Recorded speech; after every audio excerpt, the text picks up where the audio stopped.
अब पितामह भीष्म और अन्य वृद्धों ने श्री कृष्ण से एक ऐसी भूमि खोजने का अनुरोध किया जो युद्ध के लिए उपयुक्त हो। श्री कृष्ण जानते थे कि ये युद्ध मानवता के लिए अत्यंत ही आवश्यक था। वे ये भी जानते थे कि संधि करने के उनके सारे प्रयत्न विफल होंगे। तो अब जब युद्ध की ठन ही गई तो उन्होंने बहुत सावधानीपूर्वक युद्धभूमि की खोज आरंभ की। उन्हें इस बात का भय था कि चूंकि दोनों ओर संबंधी ही युद्ध कर रहे हैं, इसीलिए कहीं ऐसा ना हो कि युद्ध आरंभ होने के बाद एक दूसरे को आमने सामने देखकर कौरव और पांडव संधि कर लें और इस महायुद्ध का आयोजन विफल हो जाए। इससे पहले कि हम वीडियो में आगे बढ़े, यदि अभी तक आपने हमारे चैनल धर्म संज्ञान को सब्सक्राइब नहीं किया है तो कृपया सब्सक्राइब कर लें ताकि आने वाली वीडियो का नोटिफिकेशन सबसे पहले आपको मिलता रहे। कौरवों ने छल से युद्ध जीतकर पांडवों को 12 वर्ष के वनवास और 1 वर्ष के अज्ञातवास पर भेज दिया। पांडवों ने अपना वनवास और अज्ञातवास नियमपूर्वक पूर्ण किया। विराट के युद्ध के पश्चात स्वयं पितामह भीष्म ने कहा कि पांडवों ने सफलतापूर्वक अपना अज्ञातवास पूर्ण कर लिया था, किंतु दुर्योधन अपने हठ पर अड़ा रहा। पांडवों ने धृतराष्ट्र से विनम्रतापूर्वक अपने हिस्से का राज्य मांगा, पर पुत्रमोह में पड़कर धृतराष्ट्र अच्छे बुरे का विवेक खो बैठे।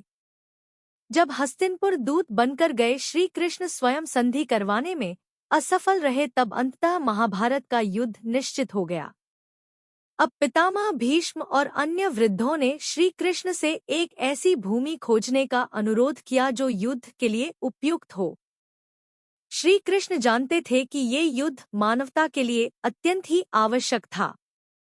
वे ये भी जानते थे कि संधि करने के उनके सारे प्रयत्न विफल होंगे।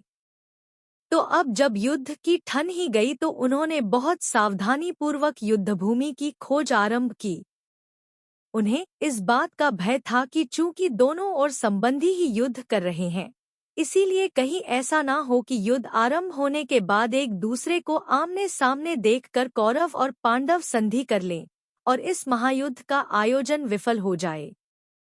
यही कारण था कि वो युद्ध के लिए एक ऐसी भूमि की खोज कर रहे थे जिसका इतिहास अत्यंत भयावह और कठोर रहा हो। ऐसा इसलिए कि वे जानते थे कि इस युद्ध में भाई भाई से, पिता पुत्र से और गुरु शिष्य से युद्ध करने वाले हैं, और इसीलिए उनके मन में एक दूसरे के प्रति कठोरता का भाव शिखर पर रहना चाहिए। यही सोचकर उन्होंने अपने गुप्तचरों को चारों दिशाओं में भेजा ताकि वो ऐसी भूमि का पता लगा सकें जो सर्वाधिक भयावह एवं कठोर हो। वापस आकर उनके गुप्तचरों ने अपनी अपनी दिशा के सर्वाधिक भयावह अनुभव उन्हें बताए, किंतु जो गुप्तचर उत्तर दिशा की ओर गया था उसने वासुदेव से कहा कि उसने कुछ ऐसा देखा है जिससे उसे ये विश्वास है कि समस्त संसार में उससे अधिक भयावह भूमि और कोई नहीं है। श्री कृष्ण ने आश्चर्य से उससे पूछा कि उसने ऐसा क्या देख लिया जिससे वो ऐसी बात कर रहा है।